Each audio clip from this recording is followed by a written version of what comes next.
That never ended.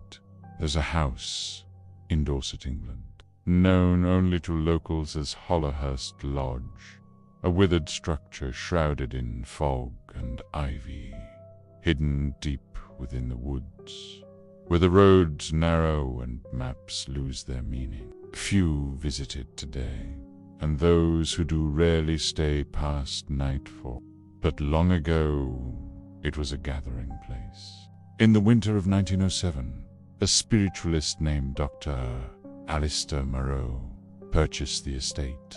Once a respected academic, he had abandoned traditional science after the tragic death of his wife and daughter in a carriage accident. His grief consumed him, driving him toward the occult boards, automatic writing.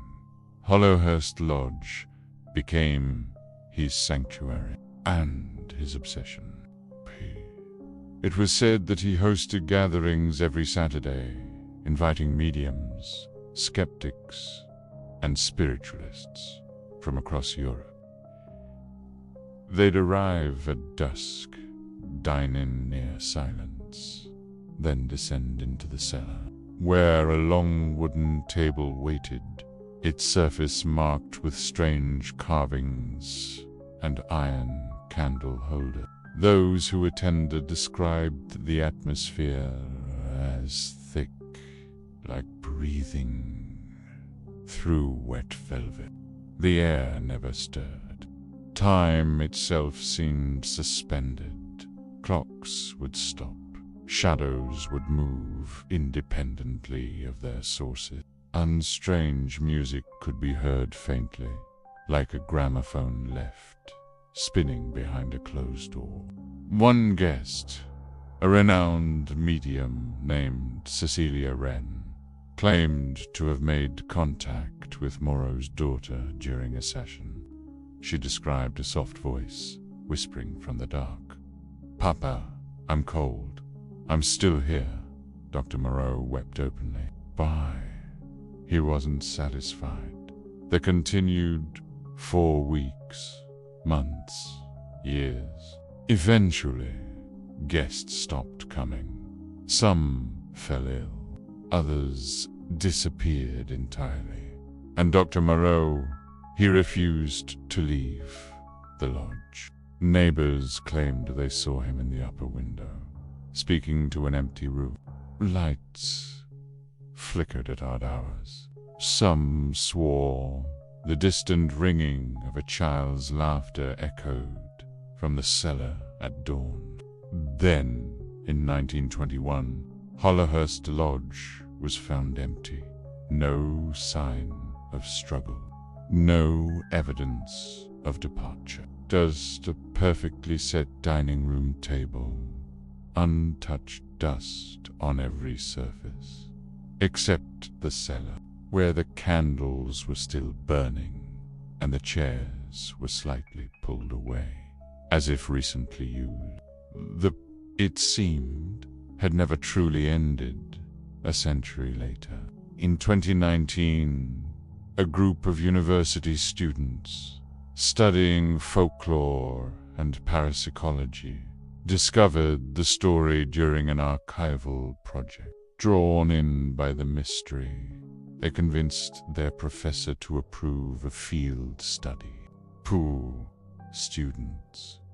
One weekend, a chance to document the infamous lodge firsthand.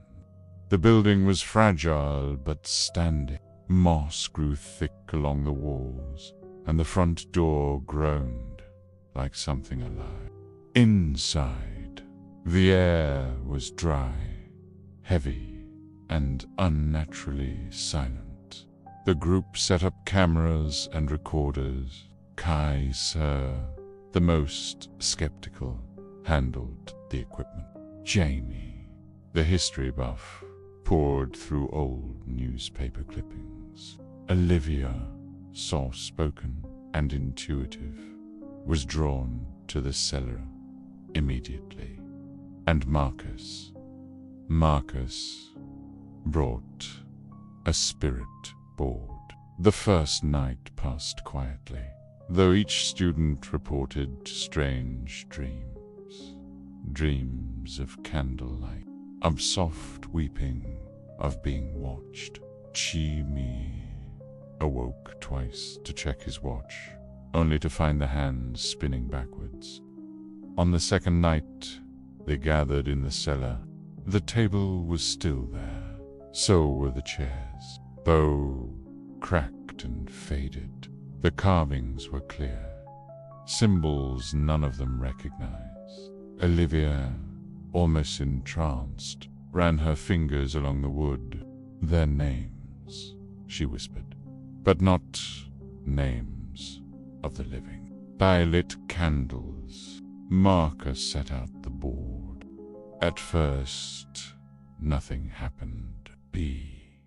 Then the planchette moved, slowly, gently. Hurry asked, softly, "Who are you?" There was a pause. "Ben M. Morrow." But Morrow, a mistake, or something deeper. Suddenly, the air shifted. Not a breeze, but a pressure, as if the house itself inhaled. The candles trembled, shadows lengthened. Sarah's recorder shorted out. Jamie's laptop flickered with static, and then silence. Olivia stood up. Her eyes were glassy. "She's here," she said. "She wants to speak." The others thought it was a prank, nerves, or suggestion. But Olivia's voice changed. Lower, hollow, not hers. "She's been waiting," the voice said. "We never finished." Phew. He won't let it end. Tha had resumed.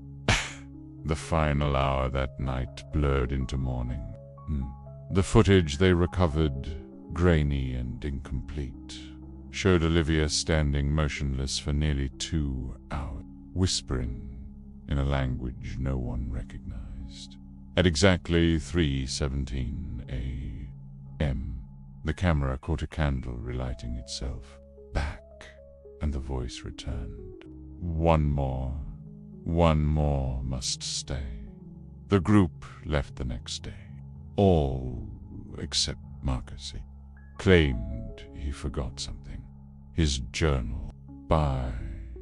When the others returned weeks later with local authorities, they found no sign of him. Just his chair at the cellar table, pushed back as if he had only just stood.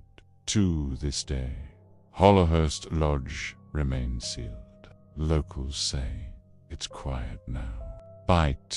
But sometimes, just before dawn, if you pass by and roll down your window, you can hear voices in the earth, soft, desperate, continuing the ritual that never ended.